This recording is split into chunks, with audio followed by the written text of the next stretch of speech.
Je n'ose pas m'affirmer. Comment s'affirmer sans colère?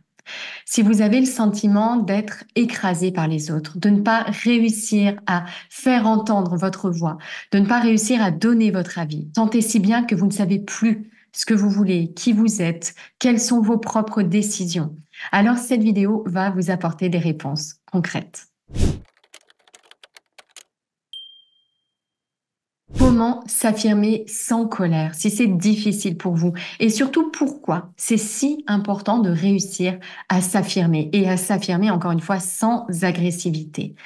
Parce que on peut rapidement tomber dans certains pièges et je vous en parle d'autant mieux que pratiquement toutes les personnes que j'accompagne, toutes les femmes brillantes et sensibles que j'accompagne rencontrent cette problématique au quotidien. La première, c'est qu'à force de ne rien oser dire, eh bien, on mène une vie qui est guidée par les choix et par les décisions des autres. On fait ça tant et si bien qu'arrive à un moment où on ne sait plus ce qu'on veut. On ne sait plus ce qu'on aime. On ne sait plus si on a aimé ça parce que quelqu'un nous a demandé de l'aimer ou parce que ça faisait ou ça semblait faire plaisir à quelqu'un ou si c'est notre propre choix. On ne sait plus ce qu'on veut vraiment pour notre vie. La deuxième bonne raison d'apprendre à s'affirmer sans colère, sans agressivité, c'est que si on ne le fait pas, eh bien, on va accumuler, en fait, au fil de l'eau, une tension, des frustrations liées à nos besoins qui ne sont pas respectés, liées à nos valeurs qui ne sont pas respectées au quotidien. Et à force de faire ça, on accumule de la rancœur, on accumule de la frustration, tant et si bien qu'à un moment donné, on a des réactions totalement disproportionnées dans certaines situations. On va s'emballer, on va s'emporter. Et ça, c'est un véritable obstacle pour vivre des relations saines. C'est-à-dire qu'on arrive vers l'autre avec tout un tas déjà de choses, de choses qui sont prêtes à exploser, d'attentes, de besoins, etc. Il y a tout un passif, en fait, qui s'accumule. Si on n'apprend pas à s'affirmer au fil de l'eau de manière saine, eh bien, on a de plus en plus des relations avec les autres qui sont biaisées. Ça, c'est vraiment la deuxième chose. Et puis, la troisième bonne raison d'apprendre à s'affirmer, j'ai envie de dire que le fait de ne pas réussir à s'affirmer au quotidien, de ne pas oser dire ce qu'on pense ou dire ce qui est important pour nous, c'est très symptomatique à plus grande échelle du fait qu'on n'ose pas prendre pleinement notre place.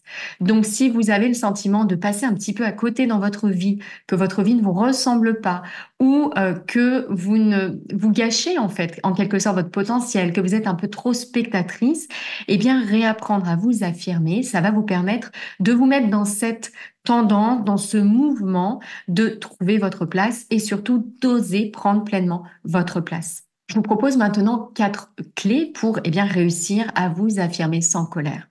La première clé qui est essentielle, c'est de reprendre contact avec vous, avec vos ressentis, avec vos émotions, avec vos pensées. C'est vraiment très important de commencer par là. Mettez en place une routine d'écoute de soi. Par exemple, une météo intérieure. Tous les matins, simplement vous vous questionnez. Qu'est-ce que je ressens en ce moment? Mettez cette vidéo sur pause pendant 1 minute, tournez votre regard vers vous et posez-vous cette question. Qu'est-ce que je ressens maintenant? La deuxième chose qui est essentielle, deuxième clé pour oser s'affirmer, c'est d'être particulièrement au clair avec ses besoins, avec ses valeurs, avec ses limites. Qu'est-ce qui est important pour vous? De quoi avez-vous pleinement besoin? Besoin d'être écouté, besoin d'être apaisé, besoin d'être reconnu, besoin d'être aimé, besoin d'être soutenu, etc. Prenez le temps de faire le point sur vos besoins. Prenez également le temps de faire le point sur vos valeurs. S'il y a des choses qui vous mettent hors de vous, mais vous n'osez pas vous exprimer, vous avez besoin de clarté. Donc prenez le temps d'identifier vos valeurs, ce qui compte vraiment pour vous, ce qui est vraiment essentiel à vos yeux. La troisième chose qui est très importante, puisque oser s'affirmer, c'est une relation, c'est ça. Ça s'inscrit dans une interaction avec l'autre. Eh bien, c'est d'apprendre ou de réapprendre peut-être à écouter l'autre. Écouter l'autre de manière active, écouter l'autre de manière bienveillante. Ça, c'est très, très important pour pouvoir vous exprimer ensuite avec clarté. C'est d'être également à l'écoute des besoins, des attentes, des valeurs, des croyances de l'autre. Vraiment essayer de vous connecter à l'autre. Et puis le corollaire, hein, bien sûr, c'est écouter de manière active et également communiquer. Communiquer S'affirmer sans colère, ça va être communiquer sur vos besoins. Voilà ce que je ressens maintenant. Voilà ce dont j'ai besoin maintenant. Et voilà comment tu peux m'aider à satisfaire ce besoin maintenant. Donc voilà ce que je ressens, voilà de quoi j'ai besoin, voilà comment tu peux m'aider à satisfaire ce besoin. C'est très important de suivre ce cheminement au fil de l'eau pour encore une fois ne pas laisser les choses s'accumuler.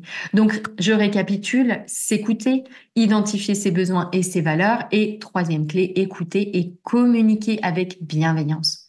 Je vais rajouter à ça une quatrième clé bonus, j'ai envie de dire, parce qu'en fait, elle sous-tend tout le reste. C'est l'importance de reprendre contact en profondeur avec vous-même.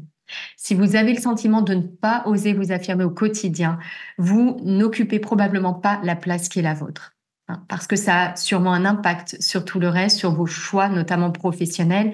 Et donc, il y a de fortes chances pour que vous ayez choisi une voie un peu sécuritaire, mais que vous ne preniez pas pleinement votre place. Donc, je vous invite à entrer dans un cheminement.